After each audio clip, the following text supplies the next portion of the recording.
Coming up on tonight's broadcast, the top-ranked water polo team enters the regional championship this weekend, an earthquake in San Francisco, a bump to the world population, and a local weather update. All that and more right here on Beaver News.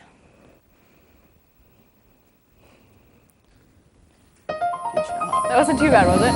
Okay, good.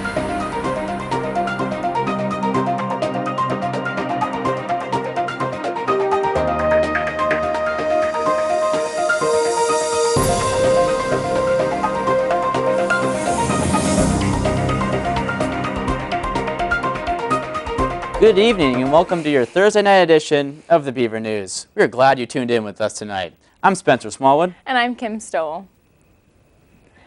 Newly approved changes to the GI Bill will affect some OSU students and their financial situation, reports the Daily Barometer. There is both good news and bad news in regards to the changes, depending on what situation the students are in.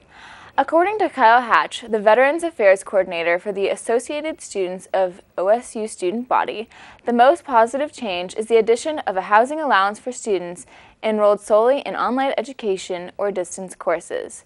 As Hatch explains it, previously, internet learners were not able to get VAH pay. End quote. Also, students enrolled in various GI Bill programs are now able to use their financial assistance for other options, including non-college degree programs, apprenticeship, flight and correspondence training programs. National standardized tests such as the ACT and SAT are now covered as well. Unfortunately, the benefits come at a price. Beginning in December, students will not be receiving break pay that would usually cover any financial costs during the time school is out. Robin Morris, a junior that has been deployed to the Marines several times, has stated, quote, "If you're smart, you save up some money now that you won't be getting paid. But then a new semester starts and you don't have money for books," end quote. Active duty tuition assistance will also be capped, but fortunately for OSU, few students will be affected by this change. The Oregon State University water polo team entered Saturday's regional tournament at Osborne Aquatic Center in Corvallis as the region's #2 seed. Over the last 3 years, Oregon State has progressively gotten better. In 2008, they went 11-1, losing only to University of Washington in the regional semifinals. In 2009, they once again lost to Washington in the regional semifinals, this time in overtime. Last year, they reached the regional final, but unfortunately fell to the University of Oregon 13-11. Third-year player and coach of the team, Ian Simon, said, quote, "Our only obstacle has been the regionals. The whole team concept and overall goal has been to win the tournament every year and to work toward that," end quote. Oregon State will likely have to face Oregon if they are to advance to the national tournament in Atlanta, Georgia. The team practices at Langton Pool on Tuesdays, Wednesdays, and Thursdays from 7 p.m. to 9 p.m. They are always open to adding new players to their roster, and their sport should see a spike in popularity if they advance to the 16-team single elimination national tournament. While OSU has many benefits for students, there seems to be one group of students that are not being treated with appropriate accommodations: students with disabilities. Jeffrey Evans, head of the OSU Able Student Alliance, stated, quote, "We, the ASA, have yet to be told how many rooms in the residence halls are accessible," end quote. He claims that the lack of student-accessible housing options is one of the primary concerns for students with disabilities. As reported by the Daily Barometer, Dan Larson, Associate Director of University Housing and Dining Services, stated through email that Halsell Hall and the new International Living Learning Center, quote, "exceed code requirements." The lack of a residence hall in a location central to campus is also concerning to Evans because it requires students with disabilities to travel up and down hills on a daily basis. Many students with disabilities are forced to seek housing off campus, which is still difficult to find, according to Evans. Currently, Evans is suggesting that OSU sets up a referral system with the city of Corvallis to help students with disabilities find housing. We now go to Courtney Becker at the OSU Rifle Club.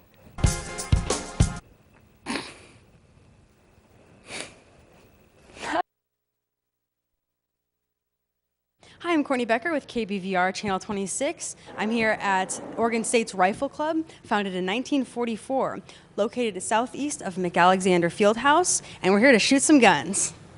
Hi, I'm Courtney Becker here at the Rifle Club with Nicole Miller, the president of the Rifle Club here at OSU. So Nicole, give us a little background, please, of the Rifle Club, when it was founded. The Rifle Club was actually founded in 1944. We are the second oldest sports club here at OSU. And we were founded to kind of promote competitive sportsmanship and marksmanship among the OSU community and just members who have Dixon memberships. So if you want to learn to shoot, this is a great place. Perfect. When do you guys meet? We meet every Monday and Wednesday from 7 to 9 p.m. here at the Rifle Range. Awesome. And who can join the Rifle Range? Anyone who has a Dixon membership. So members of the community who work out at Dixon who have that membership, they can come.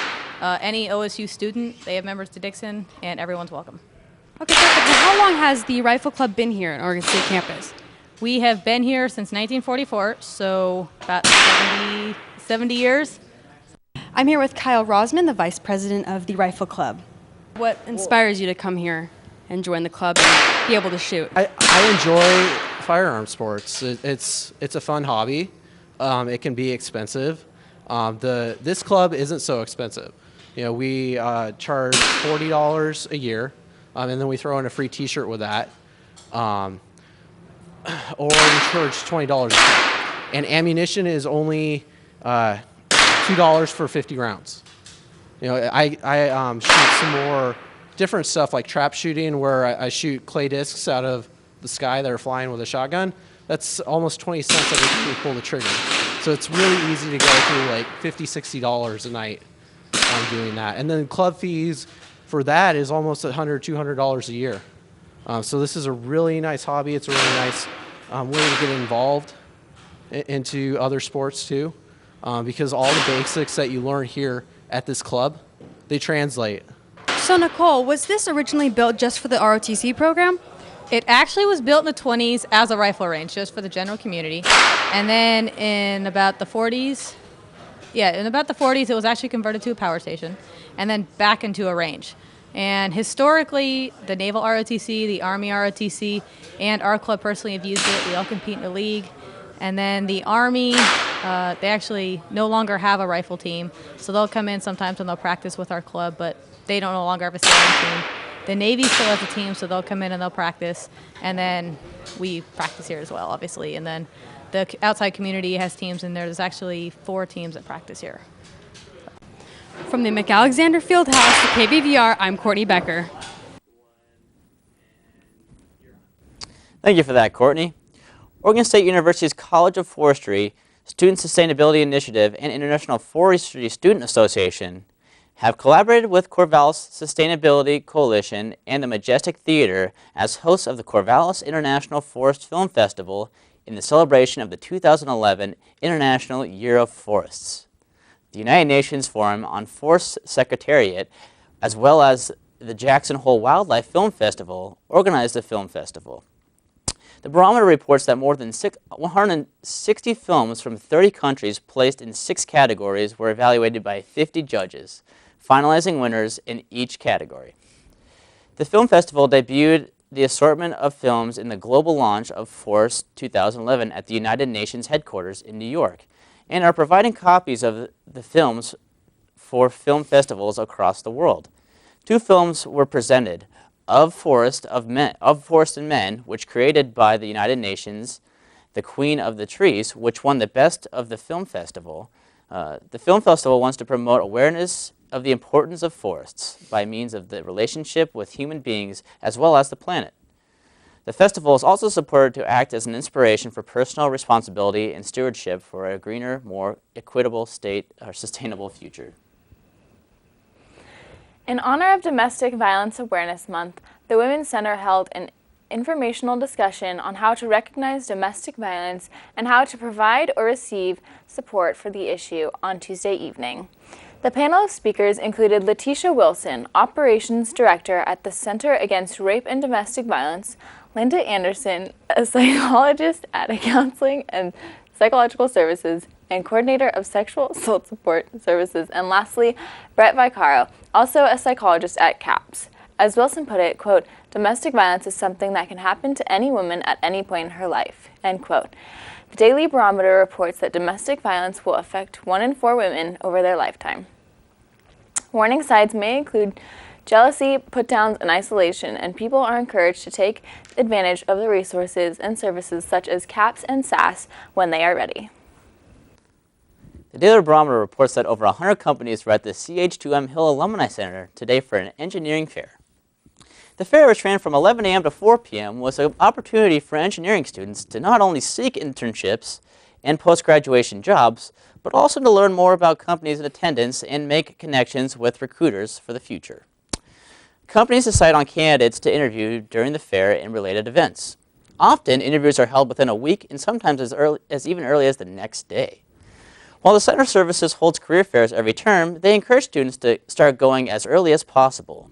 The event isn't restricted to seniors, but is open to all students of age. A large number of engineering students go to the fair each term. One of the last year's engineering fairs had about 1,000 students in attendance. Career Services also advises bringing many copies of your resume, preparing a short speech that sums up your qualifications, dressing professionally, and preparing questions in advance to ask. Above all, research each company of interest and tailor your presentation for that company specifically.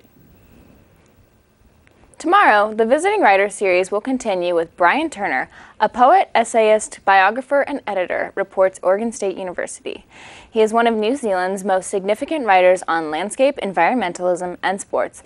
With his personal but unsentimental approach to his poetry, Turner was also appointed as the 4th Te Mata Estate New Zealand Poet Laureate in 2003. He has published numerous collections of poetry, in addition to works of nonfiction. His work is also frequently anthologized in collections of poetry and literary sports writing. The event is co-sponsored by the Spring Creek Project for Nature, Ideas, and the Written Word. It will be held in the Valley Library Rotunda at 7:30 p.m. and admission is free. We are taking a quick break, but we will be right back with your national stories as well as a weather update. Stay tuned.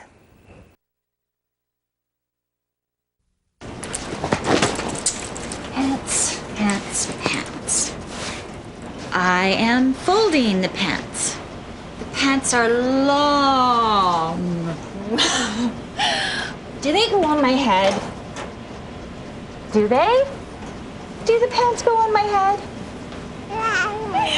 No. They go on Everyday moments can become teaching moments because learning starts long before school does. Give your child the start they need at bornlearning.org. So you can't save money? That's easy as pie. Brown bag your lunch instead of going out.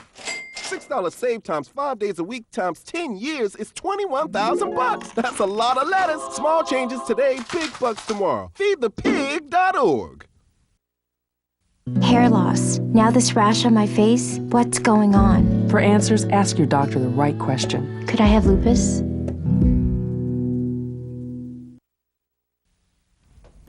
Oh, those boys are much too much. Those boys are much too much. We got the spirit. We're hot. We can't be stopped. We got the spirit. We're hot. We can't be stopped. We're going to beat them and bust them.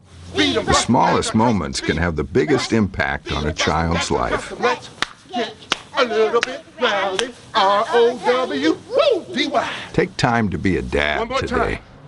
Oh, those boys are much too much. Those boys. When I have an asthma attack, I feel scared. Sometimes my parents have to take me to the hospital. I feel like a fish with no water. You know how to react to their asthma attacks. Here's how to prevent them. Call 1-866-NO-ATTACKS. Visit www.noattacks.org or call your doctor. 3, 2, 1, and you're on. Welcome back to the Beaver News. A 3.2 magnitude earthquake struck outside of San Francisco on Wednesday, according to CNN. It had a recorded depth of 5 miles and was centered about 30 miles east of San Francisco. There have been no reports of damage or injuries at this time. This was the second earthquake in the region in 6 days, following a 3.9 magnitude earthquake on October 20th, centered about 2 miles east-southeast of Berkeley, California. The leader of the so-called bling ring that burglarized celebrity homes in Los Angeles was sentenced Tuesday to 4 years in prison. Rachel Lee, 21, was sentenced for burglarizing 2 years ago the home of reality star Adriana Patridge of The Hills. CNN is reporting that Lee allegedly took more than $25,000 in jewelry, designer luggage, clothes, shoes, boots, and watches from Patridge's home on February 23, 2009.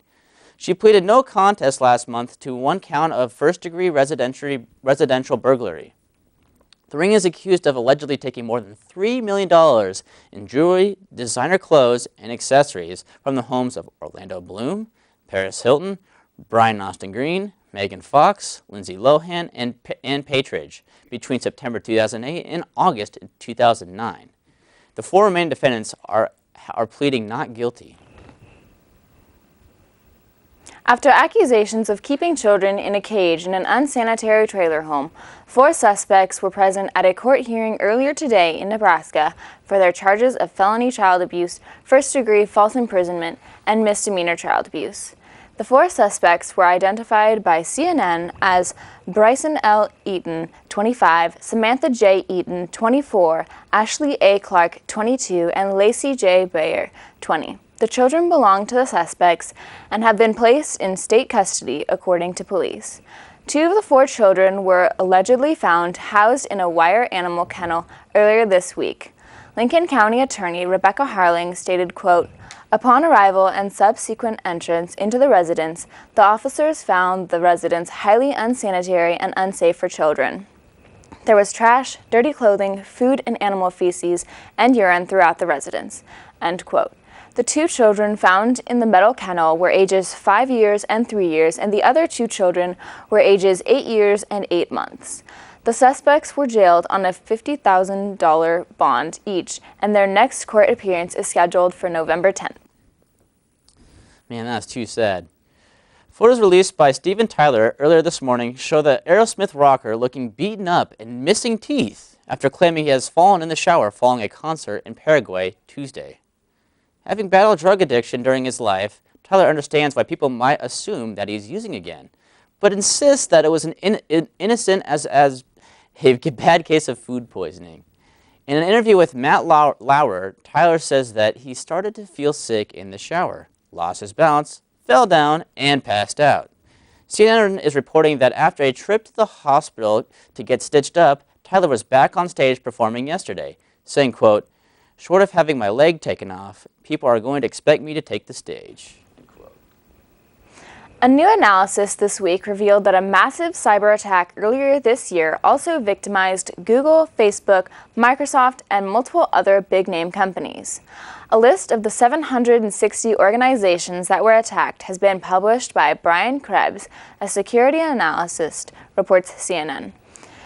The list includes about a fifth of the Fortune 100. Big names such as Charles Schwab, Freddie Mac, PricewaterhouseCoopers, and Wells Fargo are part of the list, along with Amazon, IBM, Yahoo, Cisco, Google, Facebook, and Microsoft. Government agencies were not left out from the list either, including the IRS.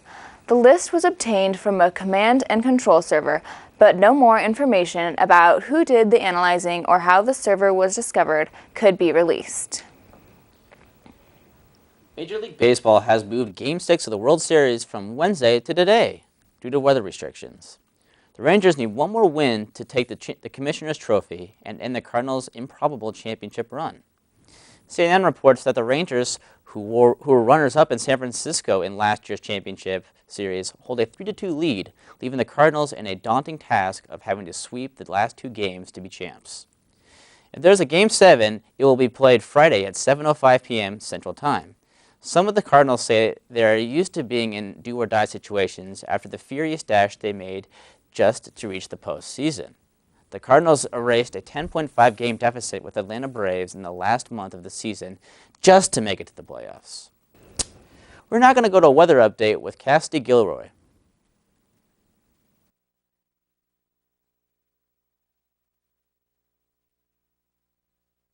Good evening, Corvallis. My name is Castor Gilroy, and I shall be bringing you your weather tonight.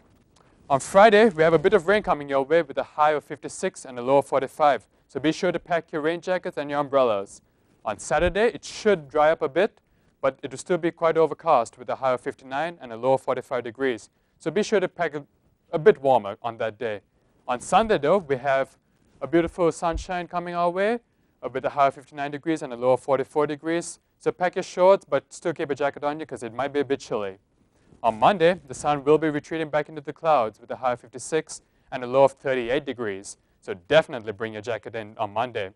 But on Tuesday, it should dry up a bit more with a high of 55 and a low of 39 degrees. So starting the week off a bit overcast, but it should clear up again later. That's all I have for you. Thank you and good night. It's now time for our final break of the evening, but we have international stories right here, so stay tuned.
Horseradish.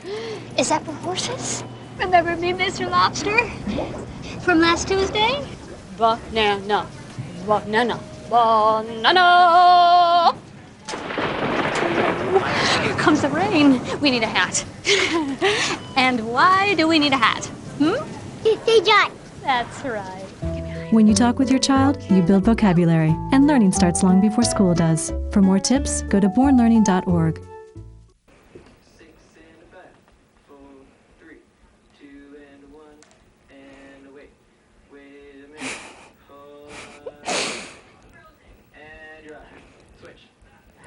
Welcome back to Beaver News on KBVR. The global population is expected to hit 7 billion people on October 31st. With this milestone in sight, the United Nations has begun to advocate that nations prepare for the arrival of billions of more people in the coming century. The United Nations Population Fund said, quote, "With planning and the right investments in people now, our world of 7 billion can have thriving, sustainable cities, productive labor forces that can fuel economic growth, youth populations that contribute to the well-being of economies and societies, and a generation of older people who are active, healthy, and engaged in the social and economic affairs of their communities," end quote. Among the preparation steps are planning for the growth of cities, developing programs for sustaining the Earth's resources, and improving all education, including sexual education. CNN is reporting that a global population of 9.3 billion by 2050 has been predicted. The increase is expected to come primarily in Africa and Asia. The European Union has finally reached an agreement on Greece's current debt crisis. The EU finalized the details of the comprehensive policy response to the government debt and banking problems threatened by the stability of the euro currency and the global economy. CNN is reporting that the response aims to resolve three related problems: the debt crisis in Greece, instability in banking sector, and solely outgunned bailout fund. The fund will be used to partially ensue new issues of government bonds. Based on the market rates in September, banks will need to raise a total of 106 billion euros to meet the new targets. Jose Barroso, president of the European Union Commission, said the technical work needed to complete the measures will be completed in, quote, the incoming weeks, end quote. The death toll for the earthquake that hit Turkey over the weekend is up to 535 today, and crews have been able to rescue 185 people that were still alive from the rubble. The 7.2 magnitude earthquake injured about 2,300 people, according to the Turkish Disaster and Emergency Relief Agency. One 18-year-old boy, Imdat Padak, was rescued from the rubble almost 100 hours after the earthquake. He was taken to the hospital and did not seem to have any significant trauma and only suffered from dehydration. CNN reports that crews also managed to save a 2-week-old baby, Azra Karudaman, from the debris earlier this week. Padak was the latest of several people found alive from Sunday's quake. Other countries are doing their share to help, including Britain, pledging emergency tents for more than 5,500 people whose homes were destroyed. During a screening of an international flight, TSA officers at the Miami International Airport found something strange.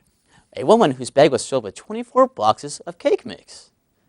Upon further inspection, it was found that those boxes actually contained just less than 30 pounds of cocaine.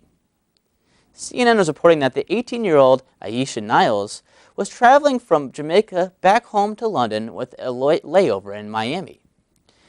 The Florida State Attorney's Office is estimating the cocaine is to have a street value of over $650,000. Niles is currently claiming that the drugs were placed in her bag while in Jamaica, but that she does not know what they contained at the time. She has been charged on 2 counts of trafficking cocaine and transporting a controlled substance. If convicted, she could face up to 15 years for each count. Israeli police announced today that Ilan Grappel, the Israeli-American accused of spying in Egypt on behalf of Israel, has been released by the Egyptian government.